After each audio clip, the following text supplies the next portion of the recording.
How's it going, everybody? Welcome to Naka Kon 2023.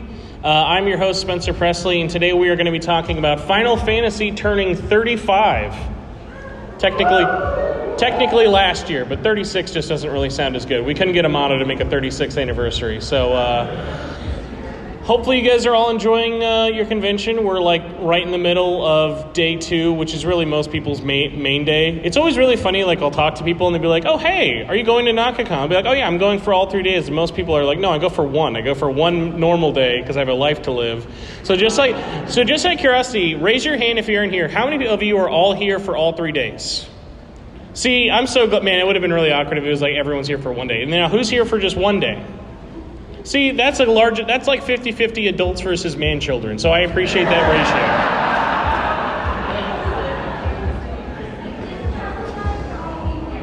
That's okay. You gotta. It's cheaper to budget for all of it.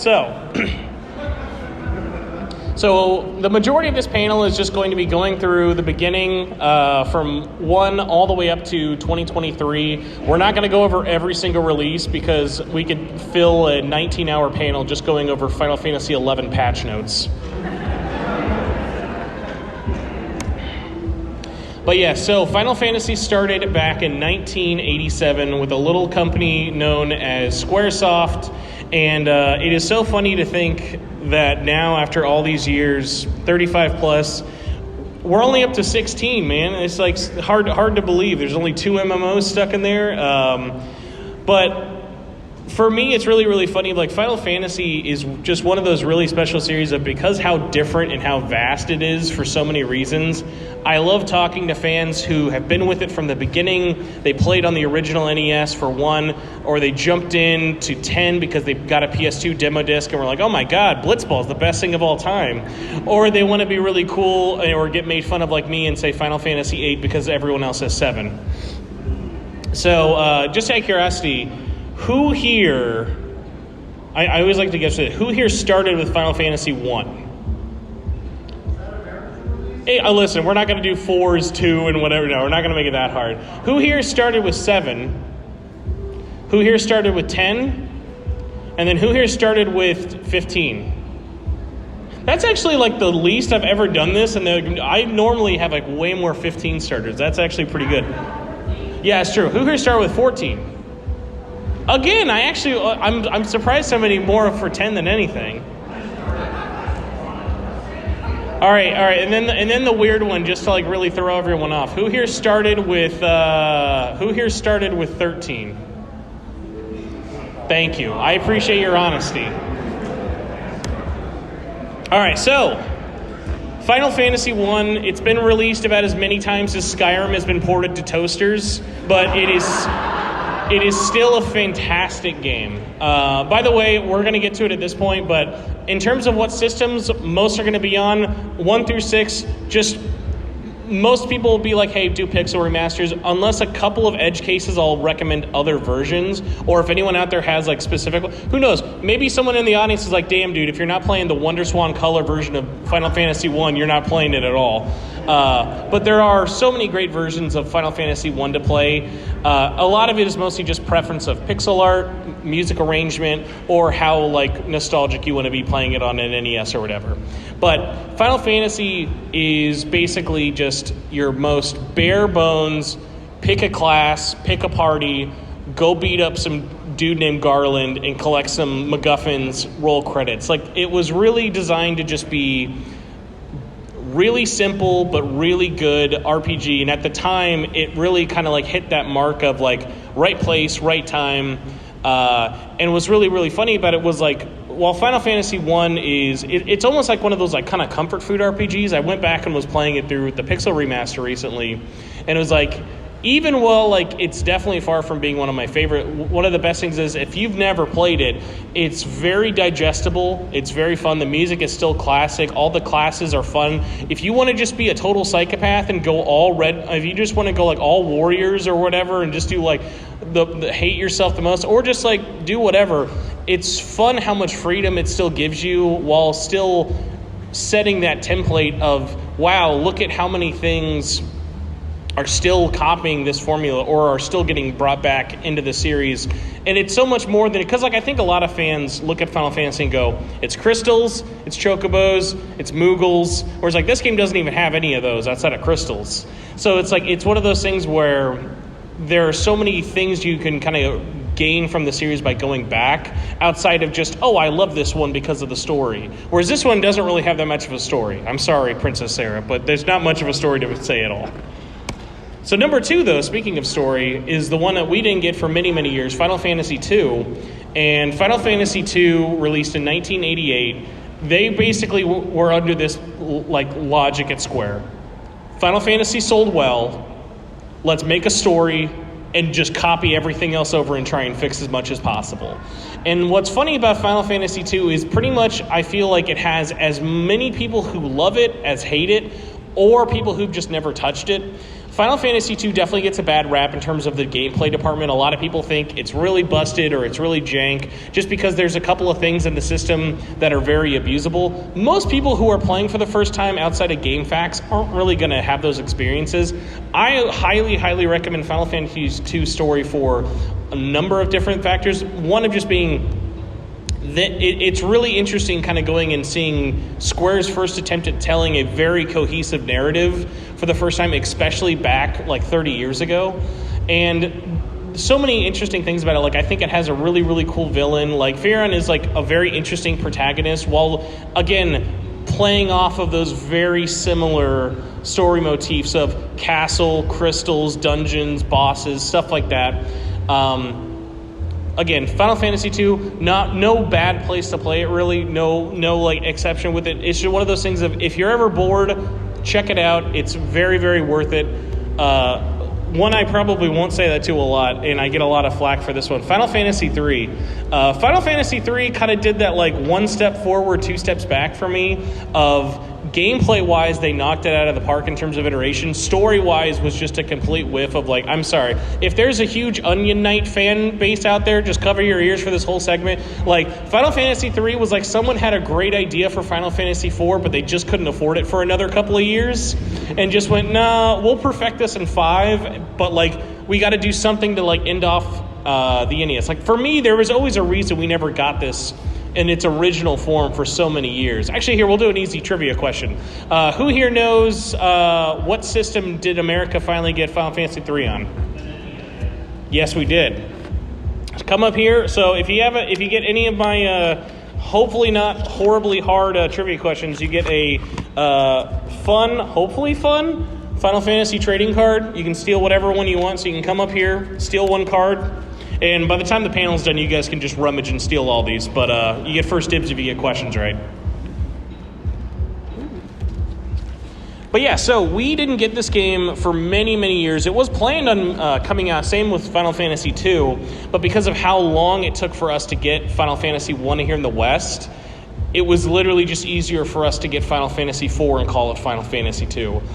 There were, like, every single Final Fantasy game back in the day had plans to come out. There was never one that was like planned to be like, oh, this is the one we're not going to get. It was mostly just timing, logistics, and money. And especially with when you look at like from a cold-hearted business perspective, Final Fantasy 1, 2, and 3 are really similar. And then you go to our next game with Final Fantasy 4 and you're like, oh, okay, this is a new system. This is a much larger like emphasis on story. This is going to get a worldwide release. Also because Final Fantasy IV is amazing and hopefully everybody here loves it. So Final Fantasy IV was the first really big step, and I would say like the next kind of generation for Square at this series in terms of really pushing things farther in terms of storytelling, music, battles, and especially characters. Like, characters existed for Final Fantasy for many, many times, but like really resonating with characters. Like, I was explaining to someone recently of like, I think back at like, and there won't be any major spoilers for any of these games here, but like, if you know, you know. Like, I think of that like moment with Palom and Porum from Final Fantasy IV, and like every time, it just like, it gets me more than like 2 little small pixel children like doing their darndest ever should. And like Final Fantasy IV for me, it was never one of me being like, man, I can't believe how popular this game. No, it's like, yeah, it's just one of those rare like kind of certified classics for it that like it just kind of grows finer with age, and it's been released on so many different platforms. And what's funny is this is one of the first games that had multiple releases, and then kind of expanding upon the story even more in a like full-on sequel way. So our next question I'll give, who here knows what was the first sequel to Final Fantasy IV called? You in the middle, yes. You get a bonus card if you can tell me what system it released first on in America. The Wii, yes. So yeah, after Final Fantasy IV, we got Final Fantasy IV: The After Years, which originally actually started as a cell phone port, not really a cell phone port, a cell phone just like thing in Japan of like, hey, here's a sequel to Final Fantasy IV, because Japan, they love their cell phone games more than we ever did back in the early 2000s. And Final Fantasy IV: The After Years is pretty much that.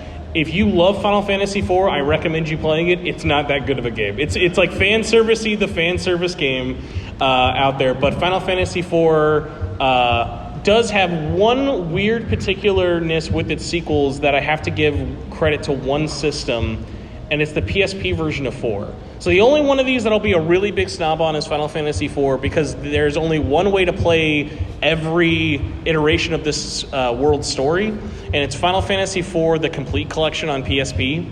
It comes with completely redone art. It's actually the art you see in the middle there. You can, by the way, play it on PC in the legal ways, but PSP or PlayStation Vita as well. But the nice thing with the Complete Collection is it came with a in-between chapter called Integral, which kind of bridged the gap between Final Fantasy IV's main story and the After Years, where you just get to play as like the children, mixture of like what's going on, see where people are at in the story. Again, very fan servicey kind of stuff, not like major differences with it, but it's such a super cheap, super fun way to play it that I'm always bummed it's never been ported over, but I always understand that like the main core experience people want is just OG4, and every other version of it's pretty fine. There's not like a terrible version of 4 out there. Now next up, the one I'm probably most sad we never got in America has to be Final Fantasy V, and not just because the main protagonist's name sounds similar to Butts, but Final Fantasy V is basically someone's okay, we're going to fix everything Final Fantasy III did, put it on crack, and give you one of the most hyper job systems known to man. And 5's job system is just so much fun and gives you so much freedom, while also giving you a really cool, really fun, less serious story than I would feel like 4 had. And that's kind of like what I always appreciate about Final Fantasy, is that it can have as many like super dark, serious moments as it can goofy and lighthearted and funness. And 5 is really just like, out of the SNES games, it's got to be like my most comfort food out of the 3, even though it's probably my least favorite out of them. It's the easiest for me just to kind of jump in and play, make a new party, have a different experience. Whereas like, I feel like when I'm playing 4 and 6, I'm doing a lot of the same things. But yes, Final Fantasy V never did come out. We didn't get it until probably like a couple of years later. Does anyone know which version of Final Fantasy we got for 5 here in the West? Yes. Oh, which one? Yes. So we got it as a bundle pack on the PlayStation 1. You can come grab a card if you'd like. So we got it as one of the PS1 bundle packs, where they basically gave you Final Fantasy 1 and 2, Final Fantasy IV and Chrono Trigger, and Final Fantasy V and VI, if I remember correctly. And what I will always remember those weird PS1 versions for, outside of their horrendous loading times, is they had the CG cutscenes that I feel like no one ever looks back on with nostalgia, outside of going like, yeah, those looked really weird and chunky. But yeah, so Final Fantasy V sold like gangbusters in Japan, got dangerously close to coming out in the West, but again was just a situation of Square was thinking, okay, what are we going to do? Because these games take us so long to localize, so long to come out, and they're coming out so fast in Japan. And they were like, okay, we can either finish up our localization effort on 5 or try everything we can to get 6 out as quickly as possible, because even at the time, Final Fantasy VI was being hyped up a lot as being like, hey, this is basically Final Fantasy's swan song. It's not the SNES's swan song, but Final Fantasy VI, when it came out in 1994, was like the big last hurrah for Square Enix with Final Fantasy. And everything about that really kind of shows, in the sense of how grand this was for that system. Like, there are so many moments in Final Fantasy VI that just really feel like it's such a personal story to everyone who made it, the writers and the artists. And actually, that's like one of my favorite things about 6 I remember playing for the first time was it was like one of the first games where they actually put in the little pixelated Amano arts in the main menu. I thought it was such a cool little touch, because you would always see on like the cover or the art books like the Amano art in the logo or like for the characters, but it never really seemed like it fit into the game as cleanly. And I remember them having the characters, even just their portraits for all of your party members in 6 was such a nice little like first step. For anyone out there who's a fan of 6, does anyone have a favorite character and why? I feel like 6 has always got one of those crazy casts. Yes. Now, so why Terra outside of the obvious?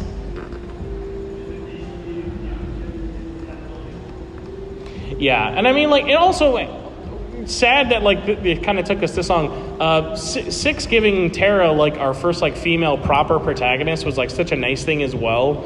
That like obviously you could play as females in other Final Fantasies previously with it, but it was kind of nice that a heroine was like at the forefront of the series, really kind of like showing it. Because obviously having a large party, it's like one of those things where it's like, yes, you can play as a bunch of dudes in Final Fantasy XIII, but everyone thinks of Lightning when you think of that like world. The only one where I've never understood where it came from outside of like silly memes is like I always wondered why Shantoto was picked for 11's kind of mascot character. I'll understand that maybe one day, but like outside, she's the only one where I'm like that's a very stranger with it. But if you do want to come up and steal a card for letting us know your love for Terra, you're more than welcome to. But yeah, Final Fantasy VI has got so many special scenes. I feel like it's always a tough one.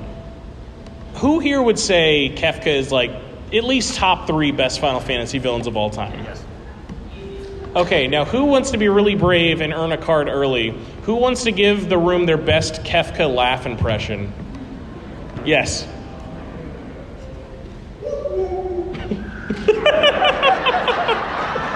Sorry, did someone hit a basset hound in the audience? What happened? Yeah, you're good. That's perfect. You earned it for that one, yeah. It's especially hard to get. Yes, please, round of applause.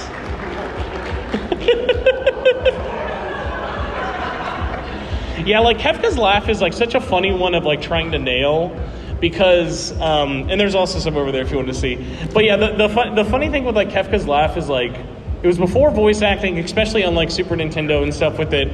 And there's what I always found his laugh very fitting, but not like what you would contemporarily like think with it. It's just like, here, because I've already had 2 people make fools of her, so if I can at least try my best. So like if I had to do it, it'd be like, especially because I lost my voice, this will sound extra bad. Yeah. But more like high pitched and less like I'm dying. But yeah, so next up is a little indie game. Maybe you heard of it.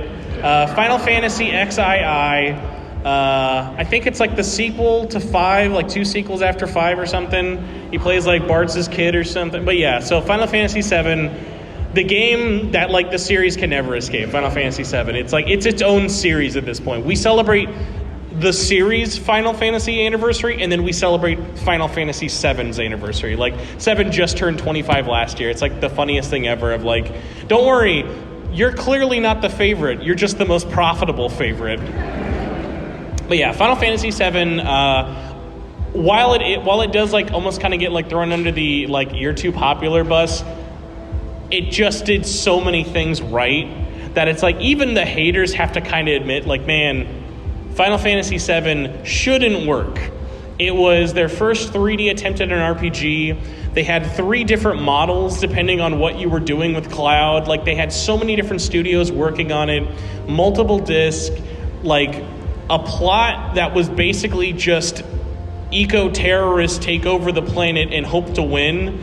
But like it's one of those funny things where like the further I like get away from it, the more I actually end up loving Final Fantasy VII because of its expanded media Like, I feel like if it was just it was a one and done 1997, and then maybe we got like a little bit more like in terms of a remaster or release, but it is like those extra little bits of lore that have like, I love Zack, and I love playing Crisis Core. I love how stupid Advent Children is. Even just like, I love Geostigma, learning about what, like, all of that stuff with it, like, every little bit of, like, the lore that's stupid or cheesy, like, before Crisis, like, all these little OVAs or even stupid Dirge of Cerberus. I love all of them, and, like, they just add to the world in ways that, like, similarly to, like, how I like how, Kingdom Hearts is always having additive media to each other. Final Fantasy VII is just like, it's always felt like, not like just, because a lot of people like to pretty much say like, oh no, it's a Nomura game, but like the nice thing with it is, it's extra, like the writers with like Katase and everyone else who worked on it, it felt like such a personal game, and still does after all these years. Even with all the mommy issues that are very clearly in this entire entry of the series with it, 7 is just so fun, such a crazy cast, one of the most like iconic soundtracks of all time. Like the fact that like the only soundtrack I like more than 7 is 7 Remake, like that shouldn't be a sentence I say at all, but like it's just been one of those crazy games that lasted for so long. Here we'll do an easy question. How many discs does Final Fantasy III have? Yes. You're correct. 3 discs. You can grab a card. Any of these, you can go grab a card for it. Yes. Well, listen, that'd be like, oh, who is the publisher of it on PC? Oh, hey, here's an extra weird one. Speaking of the PC version of Final Fantasy VII, it was published by Eidos, which eventually did get bought by Square Enix, which is funny. But does anyone know what was one of the weird features you could do on Final Fantasy VII PC that was exclusive to it? For whatever reason, they had like a playable Sephiroth mode in the PC version, only on the PC. It was like basically them just modding it in there for like kicks and giggles. But it was one of those weird things of just being like, I don't know why you would want to play a Sephiroth. It was just kind of like, sure, I guess I'll be Sephiroth in like a weird New Game Plus like mod version in 1999, but sure, thanks. But yeah, if you ever are feeling weirdly nostalgic, there are PC ports from the early 90s. For 1999 and 2000, they had Final Fantasy 7 and 8 on PC, weirdly done by Eidos. But yeah, Final Fantasy 7, absolutely crazy. Let's think of one. Yes, I do have one more weird 7 question. Who can name the Japanese only cell phone game for Final Fantasy VII we have still never gotten? Yes. You are correct. So, you can get a card. So the fun thing with Before Crisis is, again, another one of those fun, wacky, Japanese-only cell phone games. It was basically telling the story of the Turks, and if you've ever wondered, man, why are these sexy people in suits so interesting and I get so little story with them, Before Crisis is your answer. But eventually, maybe we'll finally get Ever Crisis and then figure that out and get the story in English? Yes. Well, listen, the snowboarding game is canon. Don't worry. Golden Saucer snowboarding is 1,010% canon. Now, how important is that to America? Not that important, really. Just go play Snowboard Kids, and you'll be good. So next up, we've got everyone's favorite Hot Topic ripoff, Final Fantasy VIII. I unabashedly love Final Fantasy VIII. It is, much like Squall, the prettiest guy at this ball. And I wish I had that like great zoom in of his like chunky pixel face. But Final Fantasy VIII, released in 1999, is the definition of a not safe sequel. They took all that FU money they got from Final Fantasy VII and they said, you know what, we're going to make something super edgy. We're going to make a crazy combat system that half of our audience is going to hate even 20 years later. We're going to make some crazy characters that maybe one day will be crossing over with Donald Duck. Don't ask why. But like, is his name Squall? Is it Leon? It doesn't matter. He's got a cool jacket. Just here to watch the scars or whatever with it. But like, Final Fantasy VIII is just one of those strange things for me. It was my first entry into the series, and Is that why I hold it in probably high regards more than I should? Let's be honest, yeah, probably. But like even after having played every other game in this series, it holds such a weird spot in the heart of like, for so many reasons of like the music, the characters, Laguna, the story, the fact that there are still to this day like people theorizing about like what really happens in the end of it versus like what like the different protagonists, how everything plays out with it. It's completely crazy.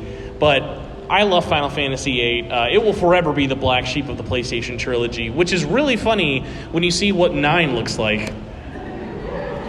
Like, the fact that the one with the yellow furry monkey tail guy isn't the black sheep in the series is really funny. But Final Fantasy IX is really special in the sense of it was basically Square Enix's attempt of saying like, hey, we've made a lot of really edgy looking games. Let's just go back to just pure fantasy. And it doesn't really mean that they're losing like the serious story tones. If anyone here has ever played 9, there are plenty of down ass moments in Final Fantasy IX that'll bum you out. But it was going back to that more classic feeling that you got with Final Fantasy of mystical creatures, crystal cores, and memorable characters that are going to stick with you forever. And ironically for me, one of the big things that I've always stuck with 9 is I feel like it's got to have one of the most underappreciated soundtracks of all time. The songs in that, like especially the world theme, just are etched into my gut like forever. But 9, I think, was such a breath of fresh air, especially pre-PS2 era of different look. And by the way, one that much more was complemented by the PlayStation 1's hardware. Like you look at the character models in that middle screenshot, that looks like something we probably should have been aiming for as opposed to long-limbed people with like edgy haircuts and stuff with it. And again, I feel like 9 doesn't get enough love. 9 you can play pretty much everywhere, Xbox, PlayStation, PC, the original version on PlayStation 1. It's very good. My only complaint is there's no physical version in North America. So if you are one of those weirdos like me who like to have a physical collection, you do have to import it from Asia. But super great. Also, again, amazing villain. Amazing villain with 9. But I mean, like, I could pretty much like list the bad Final Fantasy villains on like one hand. So next up, we have a new era for Final Fantasy X. Final Fantasy X, the first Final Fantasy game to introduce waits for someone to raise their hand, who I haven't given a prize to. Yes, you are correct. It was voice acting. Feel free to come up and grab either one of these cards. So Final Fantasy X was, again, Square Enix was on the, well, I guess technically still Squaresoft. Squaresoft was at the top of their game, flexing all the cash they've gotten from all these games. And this game, you could like feel the hype going into it. Like I remember watching the trailers and like seeing the TV ads. Like if you remember it at the time, like before Final Fantasy X came out, this was like the game you bought a PS2 for.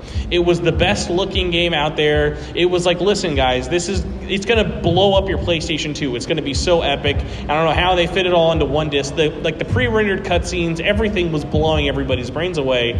And ironically, like for the fact that it introduced voice acting, I feel like that's one of the like rarely like most brought up parts about 10. Like so for me, I mean, and also yeah, people obviously meme on the voice acting. I love the voice acting in 10, but it's just yes, Johnny Test does his best laugh impression. Thanks to Obi-Wan Kenobi's James Arnold Taylor, he does his best laugh, and it's just one of those things of such a fun cast of characters in such a awful story. And I don't mean like in an awfully told story. Like I feel so bad for the story that they have to go through of like, you don't beat 10 and you're not having happy cries. You're having sad cries. Like Final Fantasy X ruined hugs for me for a while. Like he was like, no, don't hug me from behind anymore. And I can't tell you why. Just the behind hugs are really bad now. Again, another bad game for if you have daddy issues, I'm sure. That's not going to help you with anything. But Final Fantasy X while they had to limit the scope in so many ways of way more limited world, no more like massive overworld to be traveling around, the focus on story, graphics, and just trying to like make this crazy cinematic journey really came home. Like, again, like the only kind of complaint I ever am like, yeah, you're completely valid, is because it's like a super half-baked idea, is like, yeah, Blitzball is like the most whatever minigame of all time known to man. Like, give me Triple Triad any day or any other minigame outside of playing Blitzball once again in my life. But Final Fantasy X, again, probably one that more people are realizing now as time goes on, was such an impactful game. Because like for a long time, I feel like people really mostly thought of Final Fantasy VII as being the big one. But then as re-releases came on, we had Final Fantasy X-2, which, by the way, shout out to Dress Spheres. Final Fantasy X just had so much like media blitz out the wazoo immediately and was such a huge commercial sales hit. But since it didn't really ever get milked outside of X-2, what was so funny about it was then by the time we got to those HD remasters, it led to a lot of people asking, like, hey, where was 10.3? Or, like, where would be more? Because it was, like, one of those things of, like, we never really got this Final Fantasy VII treatment for this game that sort of deserved it. So I'd be curious, who here would want a Final Fantasy X-3? Now, keep your hands up. Who here listened to the audio drama that was included in Final Fantasy X and X-2? So, like, that whole, like, audio drama, I love that, but, like, that's, like, my biggest way of, like, telling people, like, if they really, like, read that or listened to it, it's, like, the funniest thing ever is, like, are you ready for a Final Fantasy X-3 where, like, Yuna and Tidus are, like, divorced and his head blew up on the beach and, like half the world's engulfed in war, and it's, like, I don't know whatever they're gonna do with that, but, like, man, go for it. Like, once they finish Final Fantasy VII Remake, just make the weirdest threequel of all time. So, speaking of weird sequels, Final Fantasy XI used to have the history of most controversial sequel of all time, but we'll get to that one in 3 games from now. Final Fantasy XI was a really brave move at the time for them to just say, hey, we're going to make an MMO. And at the time, most MMOs that like were paid MMOs were like EverQuest. And like this was a pre-WoW time, and if you've ever played Final Fantasy XI, by the way, raise their hand, who here has ever played Final Fantasy XI? All of us real ones, especially all of us who had to play on the poverty PS2 version like me, know what like that's not a user-friendly game. Like that is you gotta have friends or prepare to grind for many hours. Like it was a very like you had to be there, right place, right time kind of a system. But if you hooked into it, it would get its claws into you and not let go. Like Final Fantasy XI, there's a reason it's still going. Like it's going parallel to 14 because its fan base is horrendously ravenous because it's built up this world and this lore and this community for so long that like I'm sure in the next 10 years those servers will probably get nuked eventually. But like when that happens, like there will be like people having full-on fire tribunals for this game. Because like they've lived decades of their lives in 11. Trivia question time.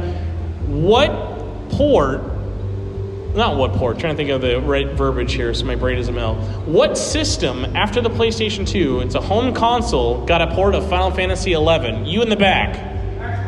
Xbox 360. Come on up here and get your card.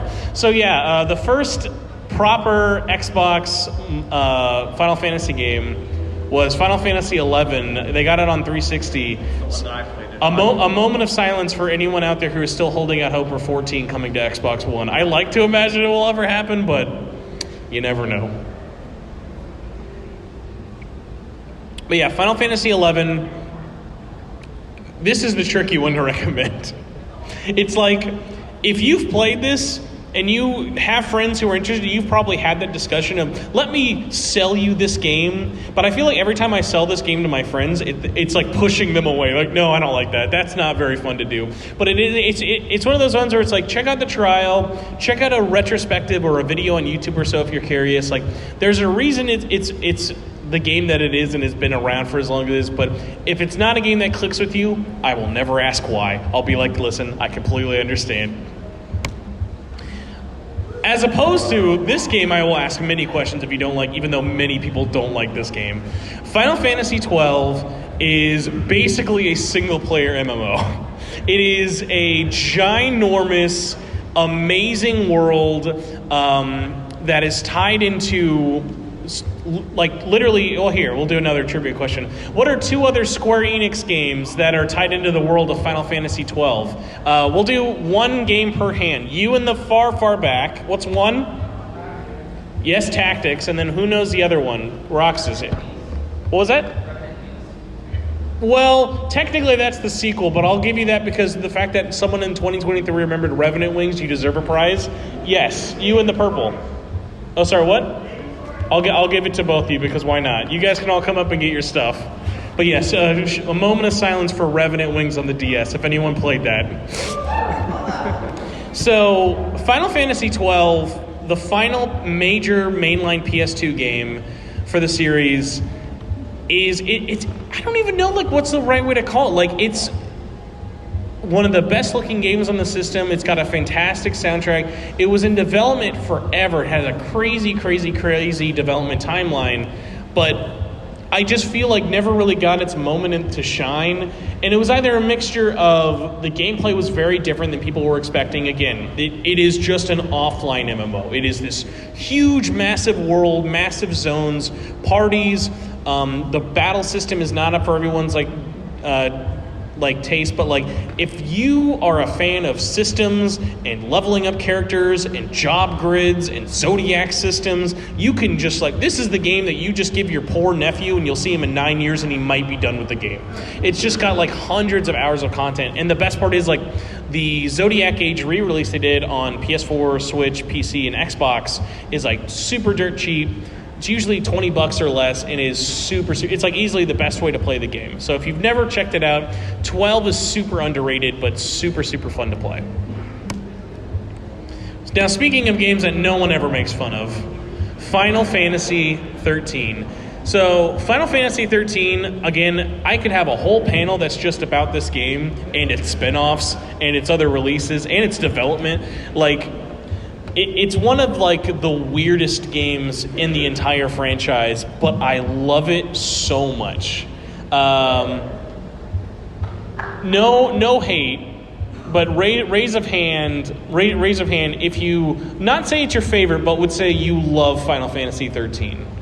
I feel like it's becoming more in vogue to really give it a second chance or enjoy it. If you hate it, listen. I'm never going to be one of those guys like, just listen, get to chapter 11 after 60 hours, dude. You're finally, dude, the open world zone, it's worth it. You're finally there. Don't worry, you're good.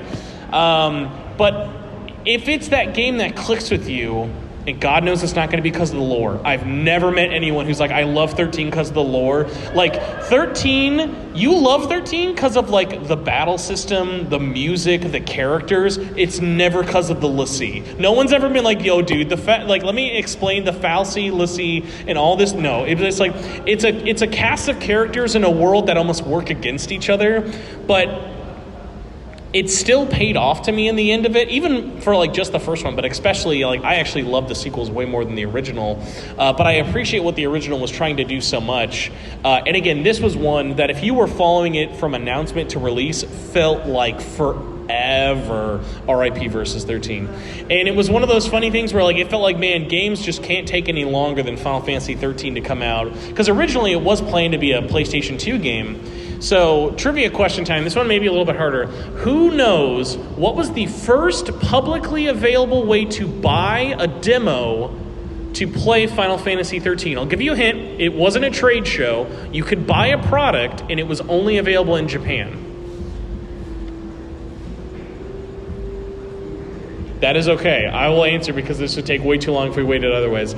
If you bought Final Fantasy VII Advent Children on Blu-ray, it gave you the Final Fantasy XIII demo, and the amount of people I know who bought that just for the demo was hilarious. Because it was actually the whole opening half of the prologue chapter fighting the tendril mechanized scorpion thing many months before it came out, and that was like a thing of being like, even in the age of downloading demos, it was like, no, people would spend money just to get to try this game.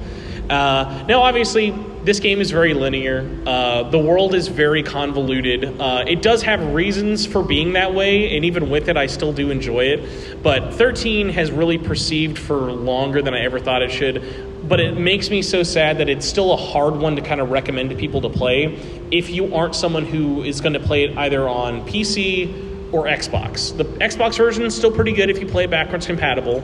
RIP, though, it has like 4 discs if you have the physical copy.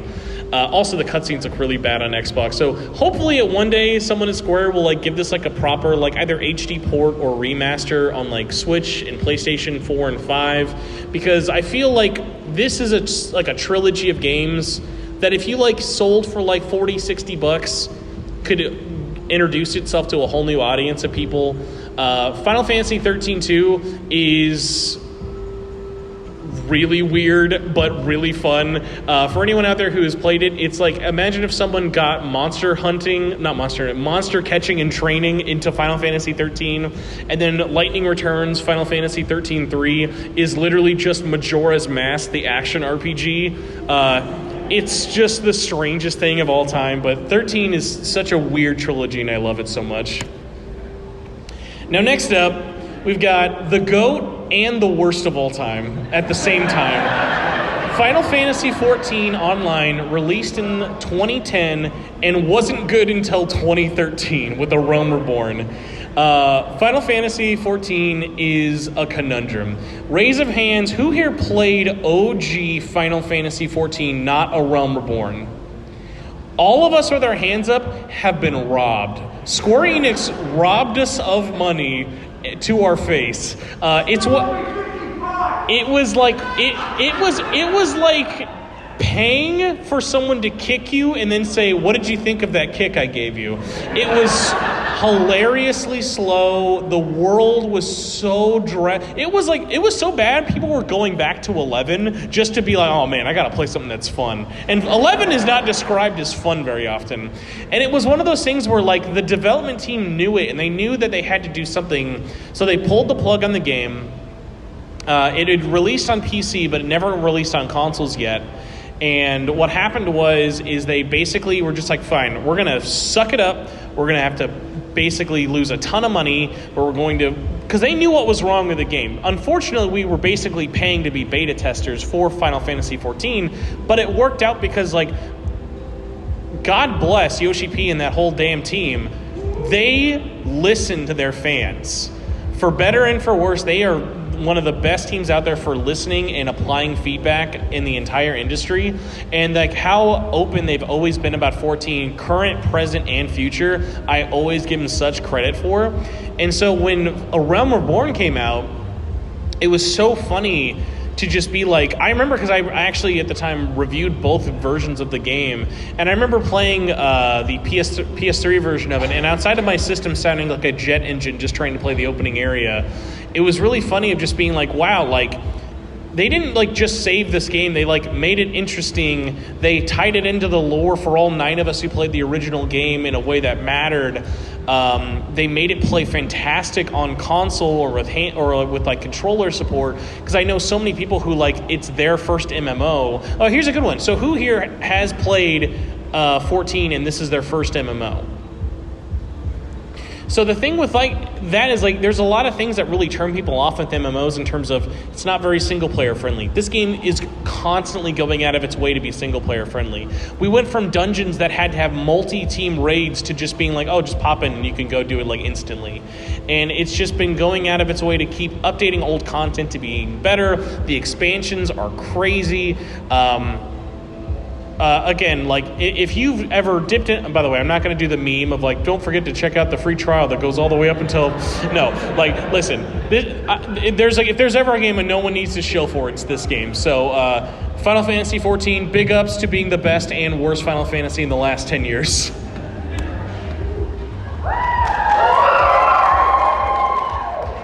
So, who here remembers Final Fantasy Versus 13? So, Final Fantasy Versus 13, unfortunately died, might be Kingdom Hearts 4, and then kind of got rebranded to Final Fantasy 15. So, We're not going to get into this game's development history because, again, that's its own hilariously long panel. But I'm going to say this, though. Real ones out there, this is another game, Final Fantasy XV. If you don't like it, I get it.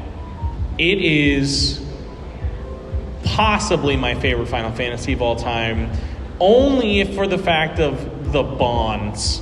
Like, the, extremely homoerotic bonds that this game will give you. There should be limits to how much four men can hang out with each other and not fall madly in love with each other. And it was just one of those funny things of, Final Fantasy XV is a crazy open world, but it's hilariously empty. It's got this amazing soundtrack and story, and half of it's missing. It's got this amazing cast of characters that is constantly being forgotten every time. So, everything I can say that I love about this game, there's one thing I can say that's also bad about it, but it just keeps making me love it for some reason, no matter how far away. This is a whole game that, Square Enix announced a whole second season pass, canceled half of it, and then wrote it all into a book, and then I bought it. That's like some reverse cucking I've never even seen before. I don't even know. It's hey, here's your birthday gift, but buy it from me, and I'm getting rid of it, but I'll give you a picture of what it looked like. So Final Fantasy XV, while having so many things taken away from it, what it is still at the end of the day is one of the most unique Final Fantasies out there, of crazy battle system, this four-party system, which, by the way, now, especially after all the patches, playing that game at launch versus playing it now, they're two completely different games. The way it feels, the fact that you couldn't even play as the other party members until almost a year or so after launch is hilarious. Even just little factors of things I forget that game does that are absolutely mind-boggling to me. I forget the name of it, but I will never forget the secret platforming dungeon in 15. Yes. If you've ever wondered what being trapped in a nightmare cave of absolute darkness and terrible platforming physics are, Final Fantasy XV will give you that nightmare, and it was still one that I gladly took. I was stuck in it for a whole weekend. But again, what story is there? It shouldn't work, but it does. I'm even this is how you really know I'm broken, by the way. I even love Kingsglaive. Who here saw Kingsglaive or has seen Kingsglaive? I remember I busted my butt to see that in a theater because I said, if there's one thing I'm going to do is I'm going to watch Sean Bean die and Aaron Paul in a big screen if it's the last thing I do. And I know that movie will never get re-released in a theater, but if it ever does, that movie does not have any justification being as good looking as it does and needs to be seen on a hilariously big screen. But trivia question for 15. Who was the final episode for 15 that we got as DLC? Your hand was up first. Yes, it was. Arden, again, one of the best characters or villain. I love Arden. I don't know if people hate Arden, but he's just got so much. Even without his weird lore, and by the way, don't forget, most people actually don't know this, but there was a whole anime episode they made for that DLC. So if you haven't played episode Arden, it's got a hilarious amount of budget, work, and attention put into it. All the DLCs are really, really good for 15. Episode Ignis is easily got to be one of the crazy, the what if ending for Episode Ignis is hilarious. Episode Prompto, I've never cried more about a guy sitting next to a Coca-Cola machine more in my life. Episode Gladiolus, I mostly just think of for the hilarious butt rock battle theme. And also, Moment of Silence or Raise of Hands. Who here actually played Comrades, the multiplayer expansion? Thank God it wasn't just me. I was glad that's like a fever dream of a DLC. And next up, we've got Final Fantasy 16, which I cannot believe I'm saying this, is a month away. All right, so now here's the painful question. Hold your hand up if you're excited for 16. Keep your hand up if you can play 16 next month because you have a PS5. That's way more hands than I thought. Okay, a couple went down, but that's still more than I thought it would be. So yes, Final Fantasy 16. Comes out in June. It is a PlayStation 5 exclusive. I'm actually not. This is like a harder trivia question because this recently just came out in an interview. But if anyone knows or doesn't, I'll at least say it because it's really funny. Does anyone know why there's no PlayStation 4 version of Final Fantasy XVI?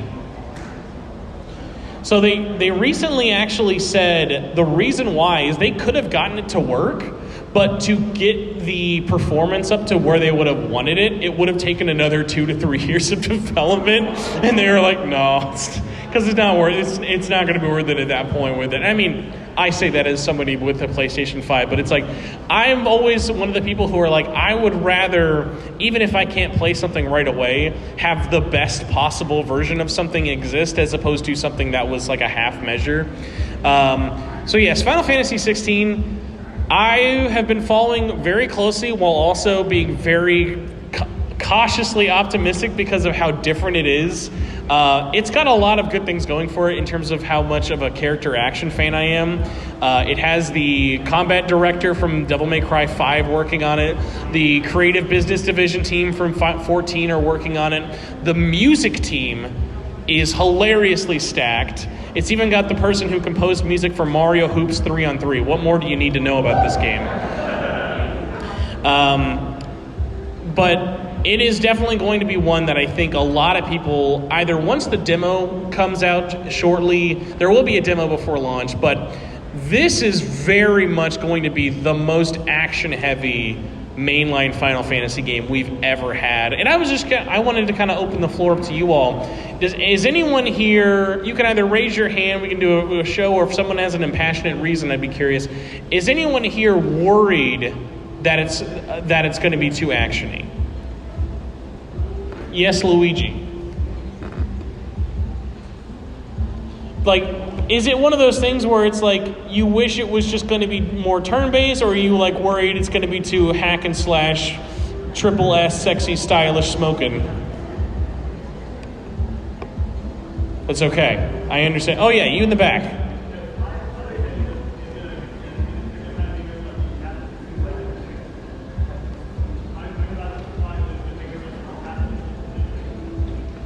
No, and I get that. And also, you in the back had something? Yeah.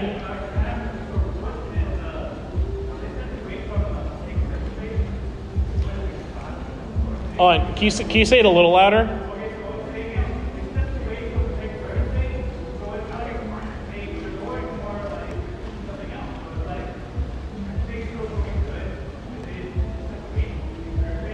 No, yeah, and I always get that. And there's actually a funny thing about it where, like, the team kind of is aware of it being so drastically different in the sense of, hey, is this really going to turn people away, or should it be numbered, or should it not? Because, like, that's one of the things, like, we haven't really even gotten into is, like, how crazy this series has been in terms of games that are numbered or sequel to numbered ones that are drastically different from the core battle system of how much of it turn-based, active time, things like that. And I'm at least in the sense of, like, I think because this is such a, like, 15 was a large step up, but still very much based in a action RPG kind of setting. I think 16 will be the interesting one of not only how is it received by fans, but then also how does it sell. I think depending on like how it ends up kind of doing and like what its legacy is going to be like will be the real tell of, all right, is 17 going to be more action or will it go back to turn-based? So kind of wrapping up here a little bit,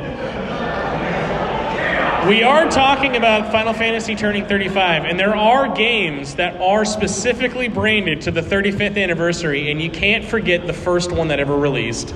Stranger of Paradise, Final Fantasy Origin. Please raise your hand if you played this game. Not enough of you rose your hand. Clearly there's too much chaos in the world. There is a demo. Pick it up. Play it. Mandatory recommendation.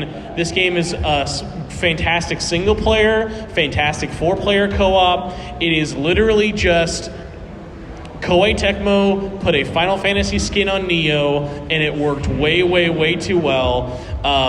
Stranger of Paradise is like a hilarious love letter, by the way, to every like main Final Fantasy. It technically takes place in the world of Final Fantasy I.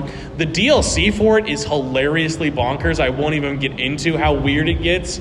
The lore of Jack Garland moved me in ways that no Limp Bizkit album ever could. And it was just one of the most surprising left turns I had ever seen in my entire life with it. But like Stranger in Paradise didn't like flop, but I feel like a lot of people mostly thought, wow, this is a weird game. I'm probably going to pass on this. I cannot recommend it enough. You?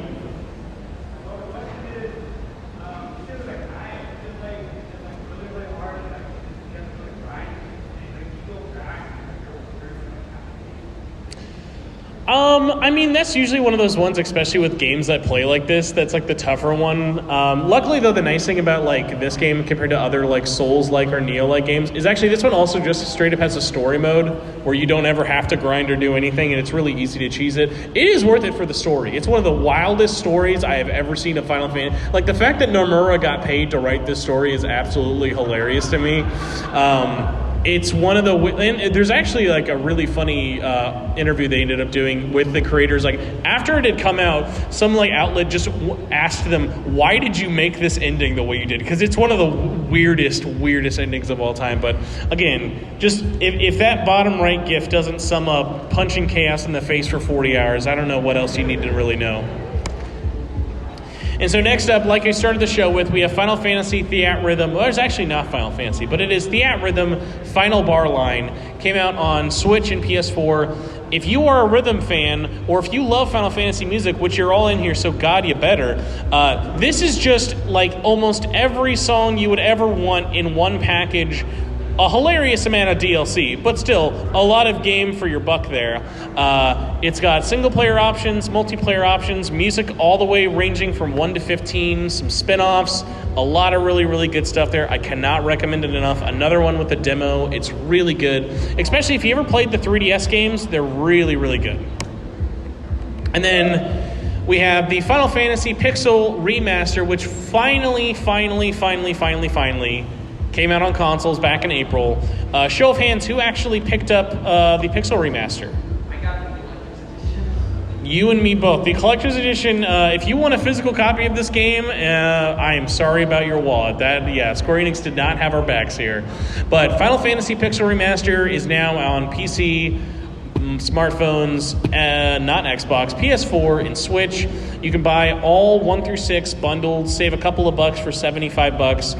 I can't recommend it enough. You can buy them piecemeal, but it's like one of those things where it's like, it's such a great package on its own. I cannot recommend it enough. Even if you're interested in half of the games, it's such a good deal. But again, another thing where we could go over, talk about also shout out, they fixed the font. The font was terrible. They added a pixel font. If you didn't know, this game had a hilariously, like you can kind of see it in this picture here. Like they just had the most basic, like Times Newman Sans looking font of all time known to man, and thankfully they fixed that. So technically counting, we can't talk about Final Fantasy's future and not talk about the next hella big one. Final Fantasy VII Rebirth, technically still slated for next winter, which could mean this winter or maybe hilariously later into 2024. But who here is excited for the next part of Final Fantasy VII Remake? Who is also wondering what the hell this game is going to do after Final Fantasy VII Remake? Because, wow, if there's one feeling Final Fantasy VII Remake gave me as a fan is 9 million questions about what I'm doing with my life and where this game's going. But I'm all here for it. Final Fantasy VII Remake and Rebirth have reinvigorated my interest in this series more than I ever thought it could. I just didn't know it involved killing off characters and bringing characters who shouldn't be dead back to life, and I am all here for it. So that is the end of the panel. Thank you all so much for showing up. If you would like a card, you're more than welcome to come up. But wait, before you all come up, there's one game we missed from the 35th anniversary. Who knows what it is? Chocobo GP Racing! All right! Now you can come up and steal a card. 1 card, please, per person. I definitely didn't bring enough for all of you. Thank you for being here. I appreciate your showing up.